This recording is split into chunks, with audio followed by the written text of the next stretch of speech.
le décret 2003-827 organisant l'organisation et le fonctionnement des chambres de commerce assigne ces dernières des missions pour contribuer au développement du Sénégal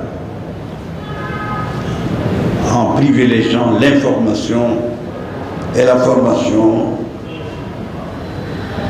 qui sont les leviers de l'entrepreneuriat.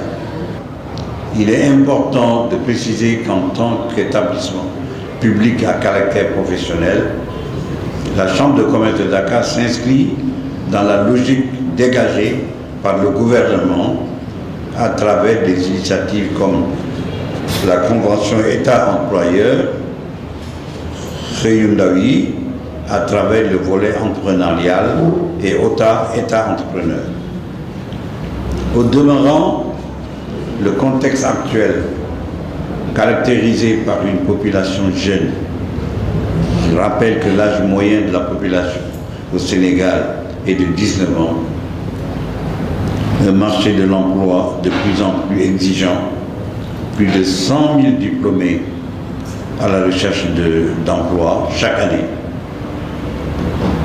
Une dynamique entrepreneuriale jamais vue à l'échelle nationale et continentale a amené la Chambre à redorer son blason pour mieux orienter l'accompagnement par le déroulement de sessions de formation plus structurées et qui, sur les marchés publics, l'agroalimentaire, l'éducation financière, en vue au final d'augmenter la compétitivité des entreprises établies dans notre ressort.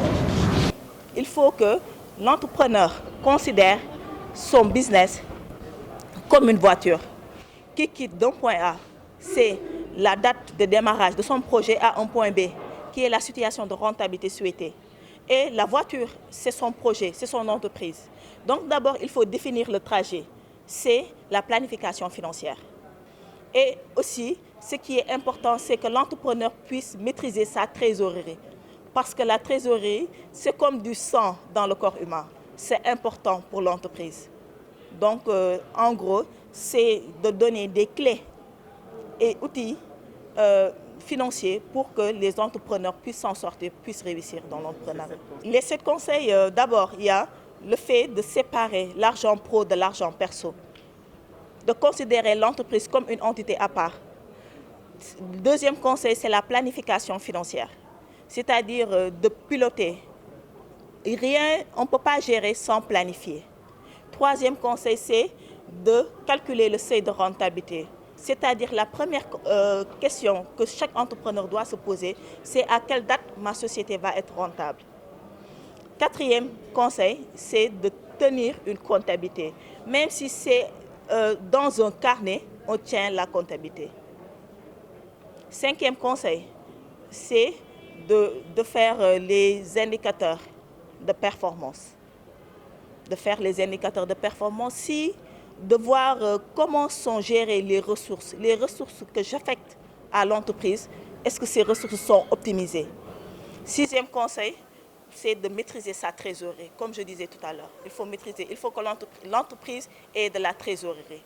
Et septième conseil, il faut booster ses revenus, c'est-à-dire de créer une communauté autour de sa marque. De créer une communauté autour de sa marque, de fidéliser les clients, de pouvoir en dénicher d'autres, de prospecter, de créer une expérience unique pour les clients. C'est mon premier livre et j'espère que ce ne sera pas le dernier. Et vraiment, j'ai synthétisé, j'ai utilisé des termes vraiment basiques pour qu'un entrepreneur lambda, qui n'est pas un financier aguerri, puisse s'en sortir.